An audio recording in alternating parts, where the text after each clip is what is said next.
Olá, tudo bem, né? Quero agradecer a todos que viram meu vídeo, que curte, que compartilha, que comenta, porque não é fácil, né?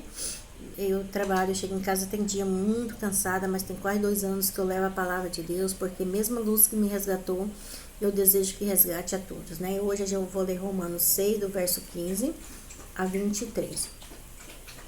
E daí, havemos de pecar porque não estamos debaixo da lei, sim da graça? De modo nenhum. Então, Paulo aqui fez uma pergunta: será que nós devemos pecar porque nós não estamos debaixo da lei e sim da graça? Não, nós não devemos pecar, né? Não sabei que aquele a quem vós obedeceis como servo para a obediência, desse mesmo a quem obedeceis sois servo, né? Então nós não sabemos que é daquele a quem nós devemos oferecer como servo para a obediência. Quem é? Nós somos servo e nós devemos obedecer a Deus, né?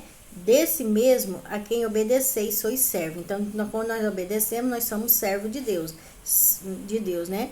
Seja do pecado para a morte. Então, quando nós pecamos, nós morremos, ou da obediência para a justiça de Deus.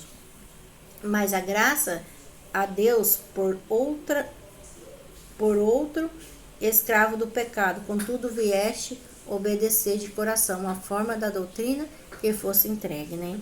Mas aqui Paulo está dizendo que mais graças a Deus, porque outroras, né, nós era escravo do pecado. Contudo, nós viemos obedecer de coração a forma da doutrina, né, que é os mandamentos de Deus, que fosse entregue, né? Uma vez libertos do pecado, foste feito servo da justiça. Então, quando nós somos libertos do pecado, nós somos servo da justiça, servo de Deus, né? Falo como homem por causa da fraqueza da vossa carne. Sim, como ofereceste o vosso membro para escravidão da impureza da maldade, para a maldade, sim ofereceis agora o vosso membro para servir a justiça de santificação. Então, Paulo aqui está falando como homem, né? Como ser humano, né? Que por causa da fraqueza, porque nós somos fracos, né? Nós cometemos pecado, iniquidade, né? A inequidade, né? Então, Paulo está dizendo que assim como nós oferecemos o nosso membro para a escravidão da impureza, que é da maldade, da injustiça, né? Nós devemos oferecer o nosso membro, o nosso corpo, para servir a justiça e a santificação, né? Porque quando era escravo do pecado, estava isento em relação à justiça. Então, quando todos somos escravos do pecado, nós estamos isentos da relação da justiça. Naquele tempo que o resultado colheste somente as coisas que agora vós envergonhais, porque a fim dele é a morte. Então, naquele tempo, quando estávamos nós em pecado, né, nós colhemos, né, somente coisas para nos envergonhar, porque a fim dele, porque a fim daqueles que transgridem, que pecam, é a morte, né?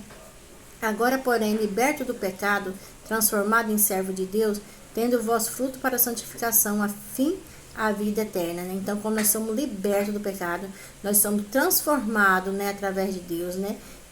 Através de Deus, tendo o fruto, né? Daí nós vamos ter o fruto da santificação para ter a vida eterna, né? Porque o salário do pecado é a morte, mas o dom gratuito de Deus é a vida eterna em Cristo Jesus. Então, quando nós quebramos o mandamento de Deus, que nós pecamos, né? O salário do pecado é a morte, né? Mas quando nós, através da graça, Deus nos liberta, né? E como eu disse, né? Os mandamentos de Deus, os 10 mandamentos da em Êxodo 20, que fala que nós não devemos matar, roubar, não devemos guardar o sábado, ali ele nos ensina como nós estamos errados, né? Nós também devemos obedecer. Vou ler aqui embaixo. Nesse texto é descrito a morte eterna.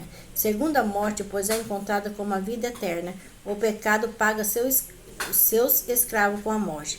A alma que pecar, essa morrerá, em Ezequiel 18:4. Assim, o dom gratuito é a vida eterna que foi perdida por Adão e Eva, com consequência de sua transgressão, quando entregamos completamente o nosso coração ao Senhor Jesus Cristo.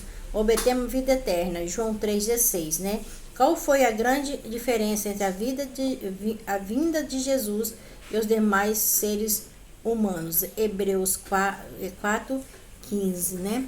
Vamos orar, né? Cada dia que passa, nós aprendemos mais um pouquinho uma bênção. Querido Deus, te agradecemos por tudo que o Senhor tem feito em nossas vidas. Te agradecemos por cuidar de nossos familiares, amigos e parentes e de todos aqueles também que eu não conheço, em nome de Jesus. Amém.